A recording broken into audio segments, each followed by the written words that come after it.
Selamat pagi. Apa kabar YouTube? Udah lama banget ya nongol kan. Kayaknya hampir sebulan lebih gue nggak nongol di YouTube. Cuman posting-posting shorts doang. Ada cerita panjang di balik itu sih. Jadi hari ini tuh sebenarnya gue mau bawa topik gimana sih rasanya bangkrut.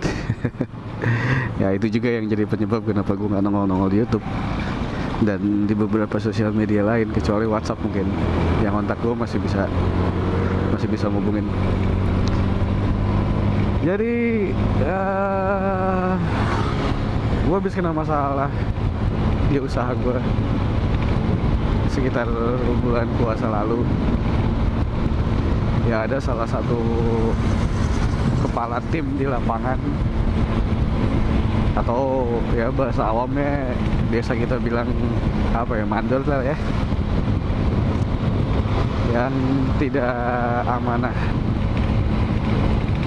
Jadi ya dia bawa kabur sejumlah uang yang jumlahnya nggak sedikit. Terus pekerja-pekerja di lapangan ternyata belum ada yang dibayar. Pekerjaannya udah mau beres. Terus selain itu dia juga bawa kabur uang tunai di luar buat gaji pekerja. Itu penyebab awal teknis, secara teknisnya lah ya, yang bisa diukur dengan logika dan angka. Ya kalau penyebab lainnya yang tidak bisa diukur dengan angka, mungkin gue ada salahnya juga, terlalu percaya sama orang, atau mungkin ada keputusan-keputusan yang sifatnya manajerial yang gue ambil yang mungkin gak relevan dengan kondisi saat itu. Jadi semuanya berantakan.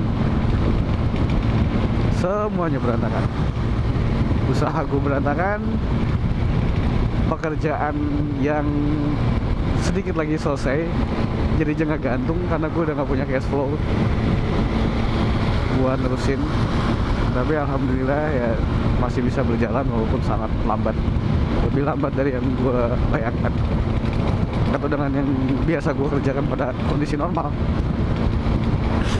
Dan gue harus kehilangan pekerjaan-pekerjaan, proyek-proyek yang sifatnya baru mau mulai atau tengah jalan. Jadi ya gue memaklumi juga kondisi owner, mungkin ngelihat gue yang dalam kondisi saat ini, mereka dikejar waktu, akhirnya ya mereka putusin buat ambil alih lagi. Jadi ya sudah, gue kehilangan semuanya. Jadi, dan yang jelas kondisi keuangan gue di keluarga pun juga ikut berimbas, karena gue bukan orang yang memulai usaha dengan modal yang banyak atau sponsor keluarga, orang tua yang banyak, enggak. Gue dulu memulai dari nol dan sekarang udah kembali ke nol.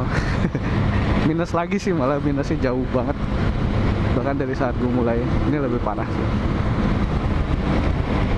Dan buat yang udah ngikutin lama ya, mungkin sering lihat gue biasanya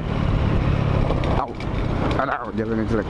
Biasanya yang gue post itu gue lagi di mobil BMW M46 gue, atau gue lagi bawa Ninja, atau gue lagi bawa KTM, CBR, atau mungkin yang pernah lihat gue bawa BMW G20 330i tahun 2021. Wah, itu mobil idaman gue banget sih. Semuanya udah nggak ada. Gue sekarang mobilitas sehari-hari pakai motor Beat punya istri gue, yang sudah dia pakai sejak SMA ya, jadi tahun 2007 kalau nggak salah ya. Jadi motor tua ya, bisa dibilang motor paling murah, tapi alhamdulillah masih ada. Jadi mobilitas gue masih bisa ditopang dengan motor ini, atau gue naik kereta kadang. walaupun kereta gue kan tinggal di Kerawang nih, untuk gue saat gue harus berkegiatan ke daerah Jakarta, Bekasi, Depok dan sekitarnya, effortnya jadi lebih sih dibandingin saat dulu gue tinggal berangkat ya kan, karena kebetulan dari rumah gue ke tol itu nggak jauh. Semuanya berubah drastis. Kurang lebih itu gambaran awal gimana sih kalau kita lagi dalam kondisi bangkrut. Gue nggak bicara masalah teknisnya ya. Kalau definisi teknisnya bangkrut itu kan kurang lebih saat kita sudah tidak ada cash flow, jumlah piutang kita, jumlah aset kita buat nutup utang itu udah nggak nutup, buat bayar utang itu udah nggak nutup. Kurang lebih gambaran kasarnya seperti itu, dan itu terjadi di gue saat ini. Dengan jumlah utang usaha gue saat ini, aset gue yang sudah habis, dan piutang gue dari customer untuk saat ini belum menutup utang. Dan gue sudah tidak punya cash flow, keuangan gue secara pribadi juga udah gak ada. Jadi ya secara teknis definisi bangkrut sedang gue alami gitu. Nah terus dalam kondisi kayak gitu rasanya tuh kayak gimana gitu. Ini tuh mungkin kalau udah yang pernah mengalami pasang surut usaha ya nggak asing ya. Tapi buat yang baru mau mulai usaha atau yang udah kerja dalam posisi stabil, cuman merasa jenuh dan tiba-tiba pengen berwirausaha, pengen jadi entrepreneur, ya lo harus tahu juga, lo harus siap dalam kondisi keadaan bangkrut. Lo harus tahu gimana rasanya, kira-kira cukup kuat atau enggak buat menghadapi kondisi saat ini. Ya kemudian lo kalau mau lanjut wirausaha ya wirausaha lah. Tapi kalau kira-kira masih berat dan lebih aman untuk kerja, ya lo kerja aja, fokus aja dulu. Nyari kerja juga susah kan. Jadi lo lihat bensin gue aja tinggal segitu. Dan dalam kondisi kayak gini tuh kadang-kadang kita punya ekspektasi atau kita punya harapan ke orang-orang di sekitar buat bisa ngasih support gitu kan. Wow. Kadang-kadang kita punya harapan sama orang di sekitar untuk bisa support kita, untuk bisa ngasih dukungan baik secara moral, semangat, atau bahkan mungkin dukungan materi gitu. Tapi kenyataannya tidak seperti itu. Jauh dari kondisi kayak gitu. Ya lo harus mau pusing sendiri, lo harus mau ngebatin sendiri. Bahkan orang-orang di sekitar kita nih, yang saat kita masih dalam kondisi normal keuangan kita, itu ada dekat kita. Mereka saat kita butuh itu selalu ada. Dan selalu ada bahasa kayak gue siap bantu lo. Itu dalam kondisi keuangan kita normal ya. Tapi dalam kondisi kayak gini udah nggak ada lagi orang yang kayak gitu. Nggak ada lagi. Mereka semua menjauh, dan bahkan lu tuh jadi bahan omongan di mereka. Ya mungkin mereka di belakang kita saling ngomongin. Bukan mungkin ya, emang iya sih, udah kejadian soalnya. Dan pada akhirnya sampai ke kuping gua, mau sakit hati ya sakit hati, cuman ya apalah guna kita sakit hati kalau kita nggak punya apa-apa. Itu satu di situ. Nah, yang poin kedua, setelah tadi mungkin orang-orang sekitar kita pada menjauh, lu bakal ada dalam kondisi dimana setiap hari itu orang-orang ngepres. Kalau kondisi saat ini yang gue alami adalah orang-orang semua nagih utang, nagih ke gue dengan ya memang beda-beda cara mereka nagih. Ada yang memang bisa mengerti kondisi, jadi mereka nagih masih dengan sopan, dengan enak gitu.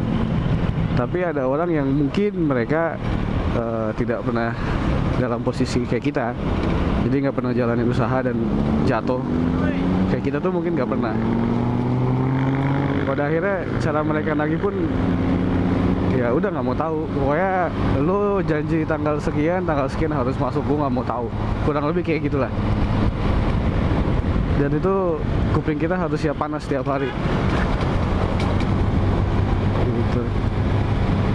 Selain itu nggak tahu deh, kalau gue pokoknya sama keluarga, sama pendekatan kita secara religi apapun agama ya, gue sebagai muslim ya beribadah dengan lebih lempeng di pendekatan sama yang di atas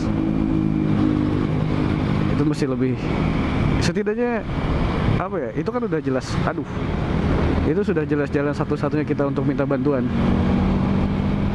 Dan sekalipun bantuannya belum datang secara langsung gitu ya, itu bikin hati kita lebih tenang gitu. Di tengah tekanan sana sini yang luar biasa, itu hati kita lebih tenang dan kita bisa mikir. Jadi kalau kita udah mulai bisa mikir, kita bisa setidaknya merencanakan rencana kita tuh ke depan mau kayak gimana. Ya pusing wajar, namanya lagi diuji kayak gitu kan. Yang penting jangan putus asa aja. Nah, caranya supaya nggak putus asa ya itu pendekatan sama Sang Pencipta. Itu yang gue rasakan bener-bener kayak apa ya, kayak lu kalau pernah lihat tanah yang kering yang bertahun-tahun kena kemarau kan, kayak ada retak-retak gitu ya, terus kesiram air hujan gitu kan, biur, itu hati kita tuh setenang itu. Hal-hal kayak gini nggak akan kita rasain kalau kita nggak ngalamin. Makanya sharing hal kayak gini dari orang lain tuh buat gue itu pelajaran yang nggak boleh diabaikan sih. Karena kalau kita belum ngalamin tuh masih kayak masa sih gitu. Tapi saat kita bener-bener ngerasain, ya baru deh kerasa.